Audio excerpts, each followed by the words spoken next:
दोस्तों, वंदे मातरम। वर्तमान समय की बात करें तो बहुत सारे बुद्धिजीवी बेस्ट एजुकेशन के लिए अपने बच्चों को विदेशों में भेजते हैं ताकि उनका फ्यूचर सिक्योर हो सके। लेकिन यही बच्चे जब विदेशों में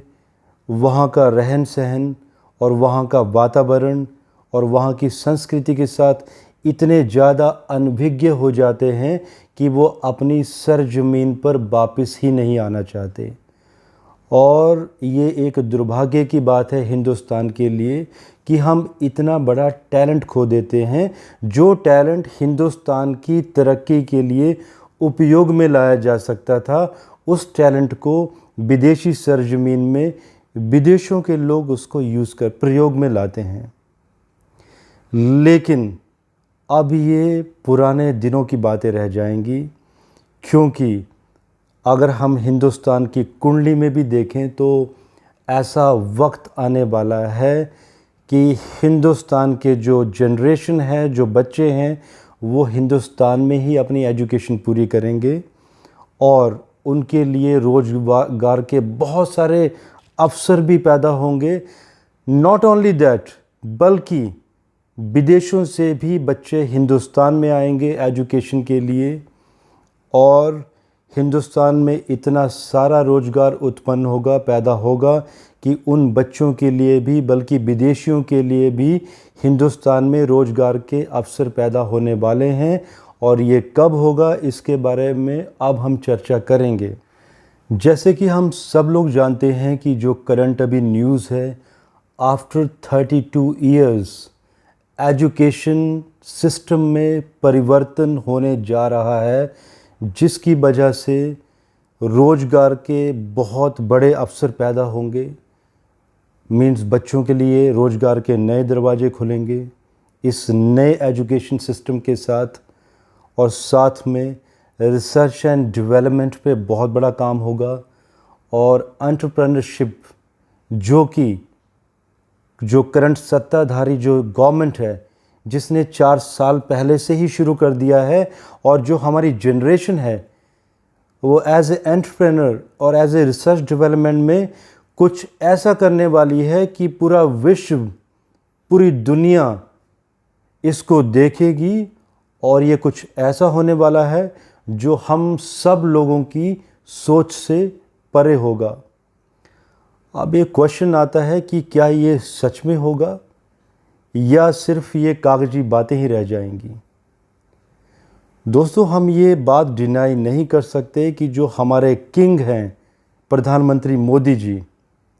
जो वो बोलते हैं वो करते भी हैं। तो ये विश्वास हमें यहाँ से लाना पड़ेगा। और इसके साथ ही अगर मैं प्रधानमंत्री जी की कुंडली की बात भी करूँ, जो कि मैंने अराउंड 3 महीने पहले, अगर आप प्लेलिस्ट में चेक करें, मैंने मोदी जी की कुंडली के बारे में बताया था कि नवंबर 2020 के बाद प्रधानमंत्री जी की कुंडली में मंगल की महादशा शुरू होने वाली है। And eight the same time यही मंगल की महादशा जो कि 7 साल तक कंटिन्यू होगी और जो कि हिंदुस्तान की कुंडली में भी 10 सितंबर 2025 को इसकी शुरुआत होगी। तो हिंदुस्तान की कुंडली में भी मंगल, प्रधानमंत्री मोदी जी की कुंडली में भी मंगल।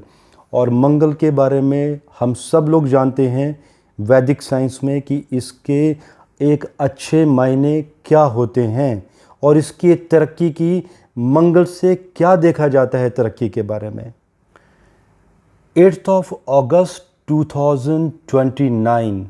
जी नहीं, ये वो समय नहीं है जब हिंदुस्तान सुपर पावर बनेगा। ये वो समय है जब शनिदेव जी वृष राशि कृतिका नक्षत्र में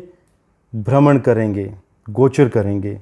और कृतिका जो कि सूर्य का नक्षत्र है, शनिदेव जी पुत्र हैं और उनके पिता हैं सूर्यदेव। जब भी शनिदेव जी अपने पिता के नक्षत्र में भ्रमण करते हैं, तब वहाँ पर सेवा भाव की बात होती है और कार्य क्षमता बढ़ जाती है, और जिससे किसी देश की तरक्की के बारे में भी देखा जाता है। और इस समय में शनि देव जी हिंदुस्तान की कुंडली जो आप देख पा रहे हैं, चंद्र लग्न कुंडली में 11वें स्थान में बैठे होंगे, वृष राशि में, शुक्र की राशि में, जो कि 11वां घर रिकॉग्निशन का हाउस, जो ये इंडिकेट करता है कि ये जो समय है, पूरी दुनिया हिंदुस्तान की, भारत की शक्तियों के बारे में पूरी दुनिया को एहसास होगा और पूरी दुनिया हमारे हिंदुस्तान, उसकी संस्कृति और हमारे एथिक्स को रिकॉग्नाइज करेगी। इसके बाद अगर हम थोड़ा सा और आगे बढ़ते हैं तो 1 मई 2030, जी हाँ, ये वो डेट है जो वो इंडिकेट करती है कि जिस तरह से आज अमेरिका को जाना जाता है सुपर पावर के लिए, 1 मई 2030 ये वो तारीख है जब हिंदुस्तान को सुपर पावर के नाम से जाना जाएगा, जिसकी आज पूरी दुनिया में होड़ लगी है, जिसकी रेस में रशिया भी है, साथ में चाइना भी है, लेकिन ये सुपर पावर का खिताब मिलेगा हिंदुस्तान को। और ये कैसे मिलेगा ये मैं आपको एस्ट्रोलॉजिकली अभी बताऊंगा, और साथ में एक मैं समरी भी देने वाला हूं आप लोगों को कि ये एक्चुअल में क्या होगा उस समय। बहुत ही एक डिफरेंट कॉम्बिनेशन वाली बात है, और एज ए एस्ट्रोलॉजर मेरे लिए एक बहुत ही it's kind of a combination, जो कि अगर हम देखते हैं, एक तो 1 मई 2030 को गुरु वक्री होंगे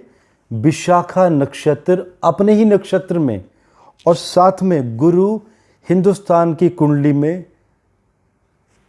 जो कि कर्क लगन बनता है, चंद्र लगन की कुंडली में चौथे घर में, और एट द सेम टाइम शनि 11वें स्थान में। बेस्ट ट्रांजिट्स इसको कहा जाता है, one of the best transits. और गुरु तुला राशि में जो कि शुक्र की राशि है, और साथ में शनि भी शुक्र की ही राशि में बैठे होंगे, एक तुला राशि में और दूसरा वृष राशि में। ये बहुत ही रेयर कॉम्बिनेशन है, और जिसमें कि गुरु और शनि दैत्य गुरु शुक्राचार्य जी की राशियों में बैठे होंगे। एक गुरुओं का कॉम्बिनेशन जिसमें कि गुरु एक तो चौथे घर में है, 10वें घर में दृष्टि है रोजगार में, साथ में शुक्र जो कूटनीति के कारक भी हैं, और एक एथिकल कूटनीति की बात हो रही है, एथिक्स, ऑनेस्टी,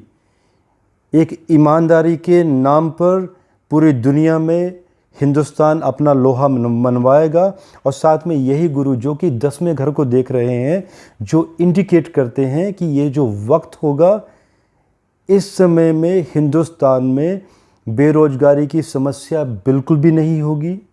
और साथ में ये वो समय होगा जब हम विदेशी लोगों को भी, क्योंकि गुरु की जो दृष्टि है, नवम दृष्टि, वो विदेश पे है, और गुरु नवमेश का भी कारक है, नवमेश का भी लॉर्ड है, और साथ में गुरु की 8वें घर में जो कि हिडन एसेट्स का भी इंडिकेशंस यहाँ से दिखाई देता है, जो कि इंडिकेट करता है कि विदेशों से भी लोग हमारी सरजमीन में आएंगे, वो अपनी सर्विसेज देंगे, और यहाँ पर हमारा हिंदुस्तान उन लोगों के लिए भी रोजगार पैदा करेगा। सो दोस्तों, द कंक्लूजन इज कि ये जो वक्त होगा, देखिए कोई भी चीज़ है, अगर एक बिल्डिंग भी बनाई जाती है तो उसके लिए नींव तैयार की जाती है। किसी भी कंट्री को सुपर पावर बनने के लिए वक्त लगता है, लेकिन ये ऐसा नहीं होगा कि अचानक 2030 में कुछ मिराकल होगा एंड कुछ ऐसा होगा कि हम सुपर पावर बन गए। जी नहीं, ये शुरुआत हो चुकी है, और जब से ये करंट गवर्नमेंट आई है, जो इनकी पॉलिसीज़ हैं और जो हम देख भी रहे हैं, अगर हम कोविड-19 को साइड कर देते हैं, जो कि पूरी दुनिया में अर्थव्यवस्था जिसकी वजह से परेशान हुई है, तो अभी भी जो हमारी डायरेक्शन है वो सही दिशा में है, जो कि चलते चलते 2025 में मैं ये कहूँगा कि 2025 का जो समय आएगा, बेरोजगारी ओनली हम कह सकते हैं 1 to 5% होगी, वो भी दिखाई देता है कि बहुत बड़े पैमाने पे प्रोजेक्ट लगे होंगे हिंदुस्तान में। और 2025 से जो 2030 के बीच में जो तरक्की होगी, जो एक स्पीडी ग्रोथ होगी बहुत ही स्पीड से, ये इंडिकेट करता है कि जिसमें कि हिंदुस्तान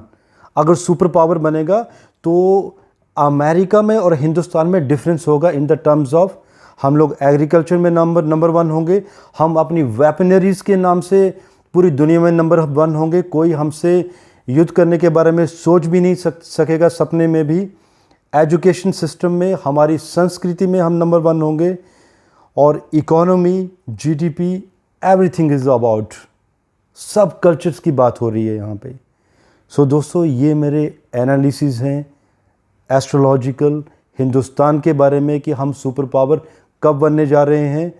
और इसी के साथ मैं आप लोगों से विदा चाहता हूं, और मैं कोशिश करूंगा कि इस वीडियो में